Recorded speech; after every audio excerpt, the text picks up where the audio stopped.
After the epic Episode 6, Episode 7 of Star Wars Acolyte fails to reach the expectations we all had for it, there are some interesting things, but as a whole, what really happened?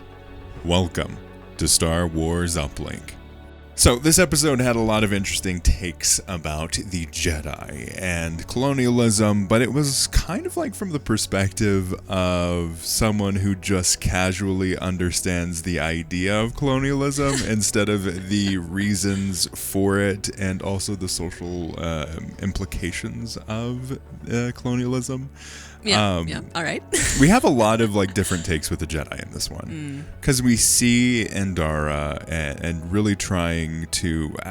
Honestly, she redeemed herself in terms of the story arc. Mm-hmm. She seemed from that first episode, maybe the first two episodes, like she was kind of this more cop-like figure, like she was by the book kind of person, and it ends up being that she is more likely to that degree, but is willing to make certain concessions when it came to Osha, making the sacrifice worth it, which I thought was a good note. Yeah.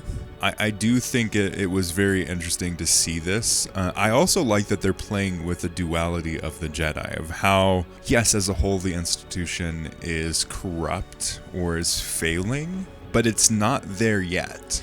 Yeah, I really didn't get too much of a sense about the whole. It really wasn't the focus. The focus was definitely not on the Jedi Order so much as it was just this really kind of random group of Jedi that you wouldn't normally see. We've never really seen. That have been working on this weird project for 7 weeks straight on this planet that has had no sign of life at all.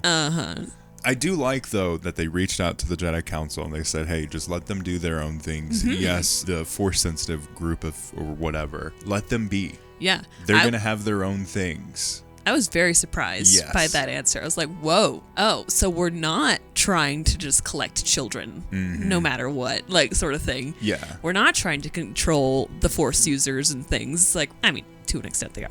But yes, to an extent it was very surprising to me that the council would say, no, let them stay, let them be, don't interfere. I don't know. I was impressed. I really liked it. I do think it's antithetical to the whole idea that the show has been playing at, which is the Jedi and the whole institution is flawed and building the cracks in the foundation. Instead, they'd really just showcase, yes, the Jedi is going to fall, but it's not going to fall because of the ways that we think it's going to be, which is this bigger government agency kind of thing, slowly being more bureaucratic. Yeah. It's going to fall because of the individual Jedi within the sect or whatever. Right. Yeah, it definitely focused way more on the humanity of these individual characters, just the ones that want to just go home and the ones that want to be more, to make their lives be more, and getting attached to people that or even shouldn't. Just the idea. Yeah. Like Torben was attached to the idea that he should be, as a Jedi, doing something more impactful for the Jedi Order. Right. And then you have Sol, who is attached to the idea that kind of the same attachment in a way. It's just in a different way that he showed it, which was he wanted a Padawan. Yeah. He wanted an acolyte. So I think Sol as a character, I don't know what it was, because I think that Sol as a character has been really well played and really well acted, and his story arc has been really good. But that was kind of missing from this episode. I felt like a lot of his dialogue and everything was just not, it didn't seem like his heart was in it. It definitely felt off. I think there was kind of a disconnect between him playing a younger self of himself and him playing the older self. Yeah. And I kind of learn from the mistakes.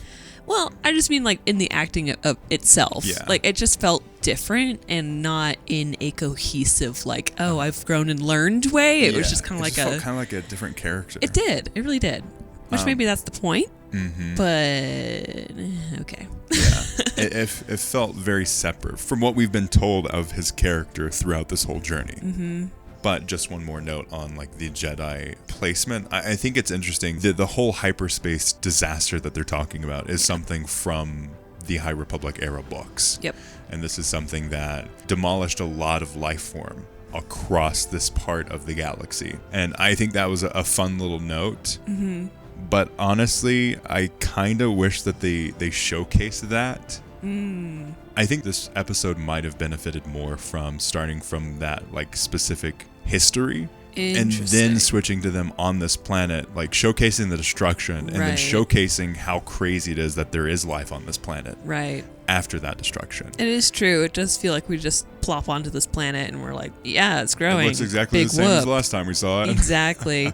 Which maybe that is kind of a point that they're making, which is like, it makes their case of like, we've been here for 7 months. What are we doing here still? Or 7 weeks. Yeah. Why are we still here? It gives you that perspective of like, this doesn't mean as much as it should to them and to you, but that's kind of also a problem because like, no, it should be more, but anyway, for the audience too, probably. So yeah, this episode is incredibly flawed. I think this is the most clear version of how flawed the story of the Acolyte is. I feel like the Acolyte has, I posted this on Twitter, like the Acolyte suffers from too many potentially good ideas without enough time, or maybe they had enough time but they didn't have like the motivation to whittle it down to just 2 or 3 threads. Instead they're like, let's throw in some references to the High Republic. Yeah. Let's talk about colonialism, but not too much because then like that would take over the story. Let's talk about the Jedi and the crumbling order, but not too much. Let's talk about Osha and May and this interesting difference of the Force, but not too much. Let's talk about the Sith, but not too much. Like, it felt like they had on their whiteboard or whatever, they had 20 ideas and they had a plan for 3 seasons. And then they just were told, actually, no, you're going to get 1 season and that's all the season that you're going to get. Right. And you're filming next week. Yeah. There's a lot in the story that just feels very off and misguided. Like they did not have enough time to really whittle down the core of the story. The show has incredible moments, but those incredible moments are glimpses at what I think should have been the show. Yeah. Rather than what the show is. I'm a little distressed because you just reminded me that the whole thing about Acolyte was that it was supposed to be a more Sith-led show. This was supposed to be dark side. Yeah, it was pitched as a Sith-focused show or a dark side-focused show. Yeah. Where is that? Why are we getting whole episodes with the Jedi? Like, what is going on here? It's totally lost all the... And it didn't have a plot. Because like this episode, it's got too many plots. Yeah. I mean, this episode is the clearest example because a large portion of this episode is just episode 3. Yeah. A lot of the same shots are the ones from episode 3 and not even giving us extra detail. All of the answers that they gave us in this episode, we already knew. We knew that things weren't as they seemed. Yep. And then we were handheld into that of like, yeah, things weren't what they seemed. It is the clearest version of dumbing down your story for an audience that you clearly do not think is smart enough for the story you're trying to tell. Yeah. Which just means you're failing as a storyteller.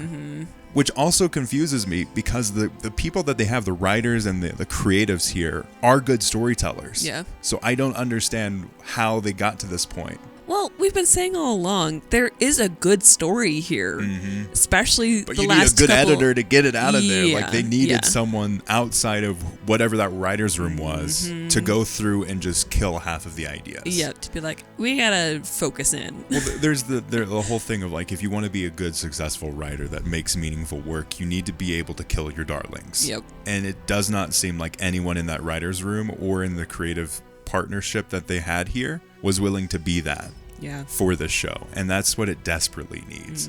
Because I feel like this episode in particular was just a waste of an episode. I would have much preferred seeing the dichotomy of Osha being told this from Khmer or the stranger, and then May hearing it from Soul, and then having I would have loved to see 2 or 3 story like verticals where like in the background you're switching from this flashback, then it cuts out all of the garbage that they just randomly put in to make a 30 or 43 minute episode, going back and forth between like, let's hear Khmer being the truthful person, right, and then Soul being the remorseful person, telling each of their acolytes what actually happened and then seeing it for ourselves. I think that would have been much more impactful. And it would have continued the storyline from episode 6.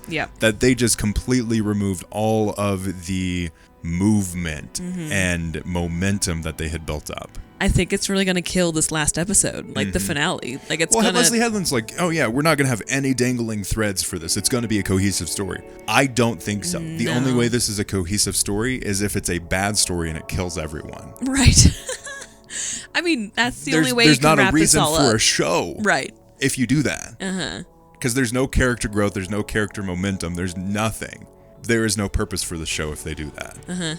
And I don't think it's going to be satisfying unless they do it. So it just really hurts because the next episode's going to be the same length as this one was. And they have 20 to 30 threads that they kind of have to clean up. Yeah. Or they don't, and it's a really unsatisfying end. True. I would have really liked to have seen how this information affected Osha and May. Like... Make it human. Not, I don't want a handheld story about what exactly happened. And now we're going to get this whole, like, we know things that they don't. So, like, there's the whole thing with suspense and storytelling of, like, suspense is when you as a viewer or a reader or an enjoyer of the story know something the characters don't. Sure. But it's reversed here. We've got reverse suspense where the characters know more than we do. But... some of them. I'm using quotation marks here. The characters know more than we do. But actually, because of how the story's told, we actually know the same amount of information that they have. So it removes any of the suspense. Yeah. I don't know. This show is really messy. It's got some great highlights. It's got some good pieces if you dig deep enough, but you have to dig. And as a storyteller, it should be your priority to dig what the meat of a story is without putting it on your viewer to just imagine these things and to make a better story in their heads than what was actually given to us. Right. So, I don't know. Let us know your thoughts, though. What did you think of this episode? What are some of your favorite moments? I would love to hear that. And what are some of the things that you just think should have been changed? Let us know in the comments below. As always, check out our podcast, and may the Force be with you.